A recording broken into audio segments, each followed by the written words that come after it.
دا چې د یسو ورځې مخکې ترکی کې زلزله راغله، شام کې راغله او شدت یې 7.8 و. هغې سره غټ غټ بلډینګونه غورځېدلي دي، ډېر زیات ماشومان، زنانان، نرینه شهید شوي دي.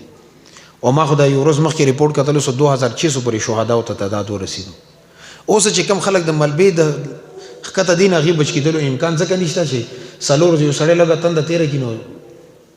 بس کلار ورځ زندګي ورکړي، خو ځان له خبره ده، خو نور مشکل ده. لکه پرون ما یو رپورټ وکتلو، یو 57 ګنټو نه پس یوه زنانۍ رابار که هسپتال ته شفت کړه، هغه فعلا ژوندي ده الحمدلله. اوس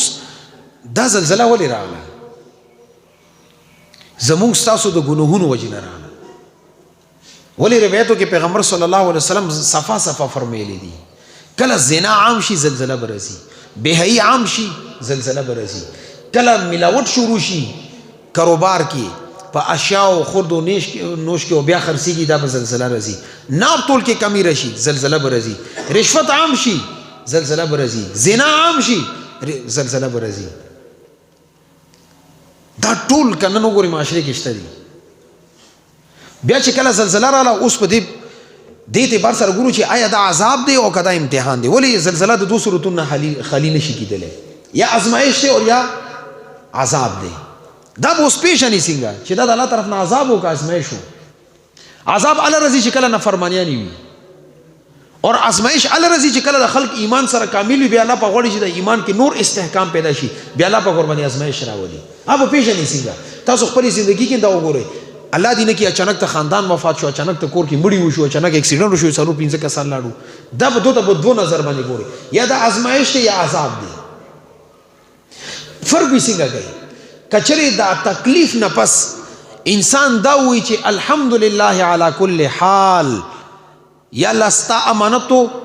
تا رانه واخیستلو، زه تا نه په دې حال کې راضي یم، دا ټول بچي ژوندي اوس نه بیا راضي یم چې ټول بچي در نه واخیستو بیا هم راضي، لکه څنګه ایوب علیه السلام انبیا کرام علیهم السلام کړي. دا بیا ازمایش دی. الله پاک تا نه راضي دی، ستا درجې اوچتې بچو درجې درته اوچتې کړي، او چې چا زړه ته تکلیف رسېدلی د هغو درجې اوچتې شوې. جنت یې در سره وعده ده، جنت په درګوي.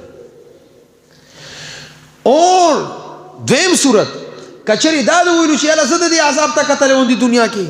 افلانکې خو زنا کوي کته نه کوي، ما خو صرف قتل کړی دی، افلانکې خو شراب مسکي، پردي ځمکې وي، رشوت کوي، حرام کوي، سود کوي، هغه ته عذاب نه راځي، ما ته د عذاب راکړی د دنیا مخ باندې زه کتل یم بل څوک نه و، العیاذ بالله به دا بیا عذاب دی.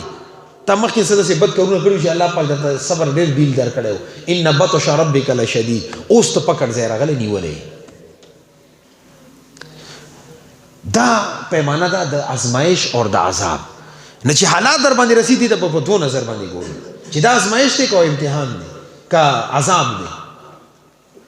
اوس موږ باندې سیلاب راغلو، زلزله راغله، الله دې نه کړي مخکې سیلاب و. اوس کسان راپاڅېدي یاره پاکستان کې 100 ورځو بعد زلزله ده، اور دا زمونږ عوام الناس قرآن حدیث نه ورته خبره وکړه هغه نه مني، خو چې ساینس ورته وایي هغه داسې مني، قرآن نه زیاته مني، ځکه موږ تباه و برباد یو. دې خلکو زموږ ایمان تباه و برباد کو. بعضې کارونه داسې دي چې زموږ ستاسو دا عقیده ده چې الله رب عزت عالم الغیب دی، الله نه علاوه چاته پته نشته. اوس که دنیا کې د یو غیب والا کار دی هغې پته ولګي، فار ایگزامپل یو مثال باندې پویو، مونږ الټراساونډ وکړو پته ولګېده چې یاره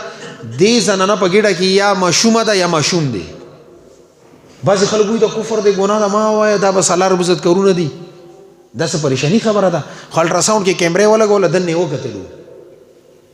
دا علم غیب نه دی. علم غیب تعریف دغه دی، ځان پوهېږي. هر هغه خبره چې هغې پته منځ کې د الله رب العزت اور د انسانانو منځ کې هیڅ واسطه نه وي، د عالم الغیب دی، دا علم غیب دی. قیامت په کله راځي دا صرف الله پاک ته پته ده، دا علم غیب دی. او چې کله منځ کې یو انسټرومنټ راغلو، یو اوزار ساینس راغلو، هغې وکتلو هغه د بعد درته وایي، نه دا بیا علم غیب نه دی. لکه اوس موږ ته وایي چې باران به کېږي یا نه کېږي، نه هغې سره مشینونه دي که نه، یو سټرانګ ډېر مضبوط لایټ یې ورته لګولی، هغه په دې وریځو باندې ولګي، هغې کې پته لګي چې اوبه ډېره ده کمه ده، هغې نه یو ریپورټ تیار کړي، بیا وایي چې یا باران کېږي یا به نه کېږي. نه دا علم غیب خو نه دی که نه، د خدای بنده ساینس ترقي وکړه، هغه ځای ته هغه شیزونو ته ورسېدو، پته ورته لګي چې یاره دې کې باران به وي او که نه به وي. نه دا علم غیب نه دی. دا بعضې ساده مسلمانان وړي به دا غریبان بیا پریشان وي. ولې پریشانه کېږي؟ هلته تجربه وشو، هغه د بعدې خبره کړي، بیا د هغې خبره یقیني هم نه ده، کېږي یا به نه کېږي. ډېر وخت وي چې باران کېږي، د مو خبرونه چې کله پیدا شو بارش ونه کا امکان ہے ندرې شو شپې تور زیو یې کې د 2-3 ورځې شو نور سره ویلا امکان ہے وای دا خو نه چې یقین ہے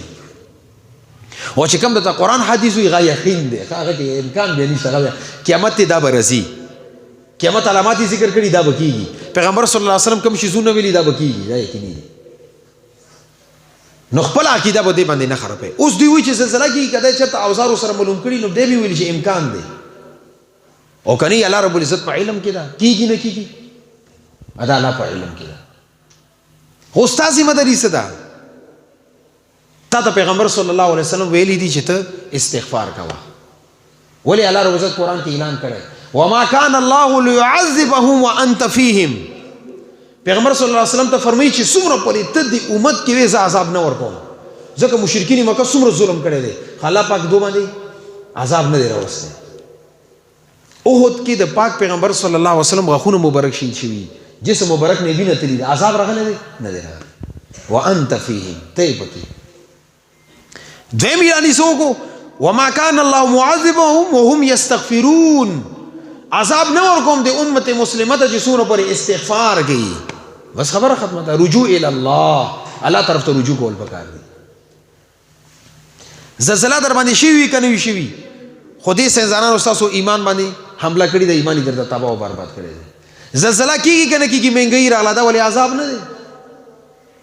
زلزلہ کیږي کنه کیږي فصل نه پیدا کیږي که حادثه لیدا ولې عذاب نه دي که عذاب نور تاسو ته وایي اسمان بدرته اعلان کیږي چې عذاب درغلو زنونه تیار کی خدا عذابونه دي ګره بغیر د اوریدو بغیر د پویا بغیر د سمج بغیر د تفکر بغیر د سوچ او سمجي مونږ باندې عذابات راځي کله د وړ نوي مارکیټ کې کله د چینی نوي کله د غوړی نوي ز سهار راتلم دلته وړو ته یو قطار ولاړو د خزي زنانا نرینا مشومان والله زنه مدردو کی چې الله پاک در باندې وړو بند کړي خدای نه الله خفا دی کنه استغفار کاوه کنه نور عذاب څه ته وایي نو وهم یستغفرون چې دا امت سونو پر استغفار کی عذاب بن رزي اعمالو طرف ته متوجه ساينس په تندر ولګي خپل عقیده به د دې وجو دې شي زونه وجنه نه خرابې چا ویلي دا پته نشته سوګي وای دا پته نشته